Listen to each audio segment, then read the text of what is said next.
जी इमरान साहब, आप कह रहे हैं कि एक फैसला तो महफूज हो गया जो एतराज़ात का मामला था, पर दीगर क्या चीज़ें हुई सर? जी दूसरा वो आज जो रियाज हनीफ राही साहब चौथे जो एप्लीकेंट है इस केस में, उनकी जानिब से ये आज अदालत में कहा गया कि जो मेरी कंटेम्प्ट की एप्लीकेशन थी उस पर एतराज़ात लगे थे, तो मैंने वो एतराज़ात के हवाले से चैम्बर अपील जो है वो सुप्रीम कोर्ट में दायर कर दी है और वो अदालत से 5 रुकनी बेंच से दरख्वास्त कर रहे थे कि इसी ओपन कोर्ट में उस जो एतराज़ात के खिलाफ अपील है उसे समाअत के लिए फिक्स करके जो भी जुडिशल डिटर्मिनेशन आपने करनी है, आप अदालत में बैठ के ओपन कोर्ट में फैसला कर दें। तो बंदयाल साहब ने उनकी सरजनिश भी की और उनसे ये कहा कि आपको मालूम है कि एतराज़ क्या लगा था, पहले तो आप एतराज़ को उनको रिमूव करें, क्योंकि एतराज़ ऐसा टेक्निकल उस पर लगा है कि दरख्वास्त कंटेम्प्ट के इस नुक्ते पे आई थी कि जो 26 मई का सुप्रीम कोर्ट का फैसला है उस फैसले को कमीशन ने नहीं माना और 27 मई को कमीशन ने समाअत की और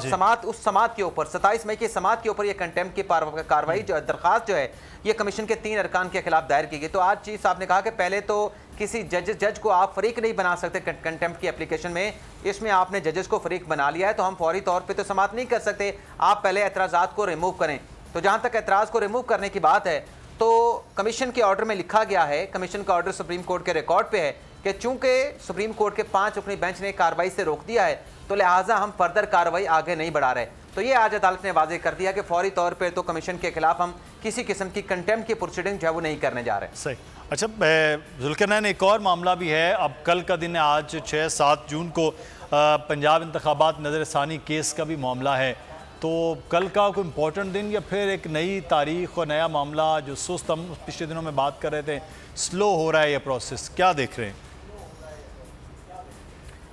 देखिए मुदस्सिर, कल तो मामला आएगा जो रिव्यू ऑफ जजमेंट ऑर्डर आया है उसके तहत नए बेंच के क़याम के लिए, क्योंकि 3 रुकनी बेंच ने फैसला दिया था और वो जजमेंट जो नया लॉ है वो भी इन फील्ड है, चैलेंज जरूर हुआ लेकिन उसके ऊपर अमल दरामद रोका नहीं गया, ना उसकी कोई हियरिंग हुई है। इसलिए उस लॉ की मौजूदगी में जब तक वो मौजूद है नया बेंच बनेगा, मीन्स के लार्जर बेंच समाअत कर सकता है। तो 5 रुकनी लार्जर बेंच जब बनेगा कल की हियरिंग में उसके ऊपर दलाइल ज़रूर होंगे मुख्तसर, लेकिन उसके बाद फिर अदालत इस नतीजे पर पहुंचेगी, क्योंकि लॉ मौजूद है, लॉ जब तक है तो उसके ऊपर अमल दरामद की पाबंद होती हैं तमाम अदालतें भी और हर शहरी भी। इसलिए वो अब लार्जर बेंच कल बनाया जाएगा, कभी इम्कान है कि वो कल ही बन के शायद समाअत शुरू कर दे, नहीं तो अगले किसी वीक में उसकी समाअत ज़रूर होगी। लार्जर बेंच अब उसमें बनेगा, कल की समाअत ज़्यादा लंबी नहीं होगी क्योंकि लार्जर बेंच के ऊपर ही बात होनी है। लार्जर बेंच जब बन जाएगा 2 जजेज इसमें मजीद ऐड होंगे इसी 3 रुकनी बेंच के अंदर, वो कौन होंगे, वो चीफ जस्टिस ऑफ पाकिस्तान की मर्जी है, दस्तयाबी दे के किसको ऐड करते हैं। फिर वो 5 रुकनी बेंच असर नो समाअत करेगा इस रिव्यू केस की। इलेक्शन कमीशन अपने तमाम जो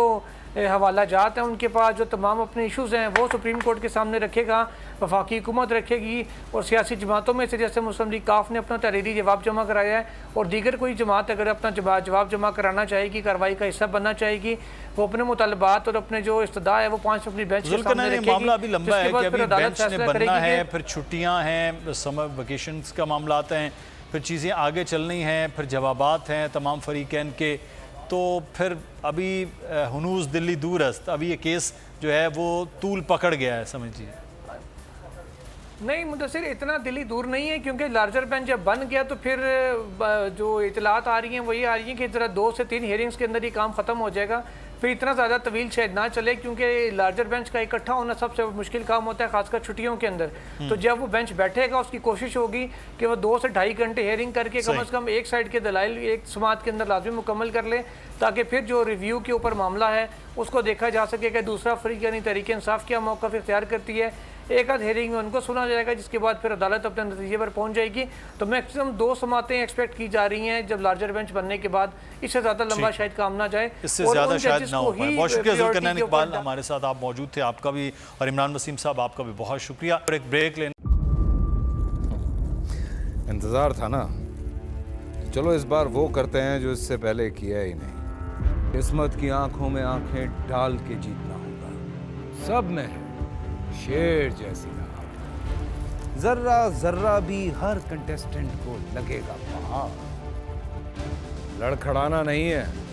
खोल दो अपने पंख अगर आसमान छूना है।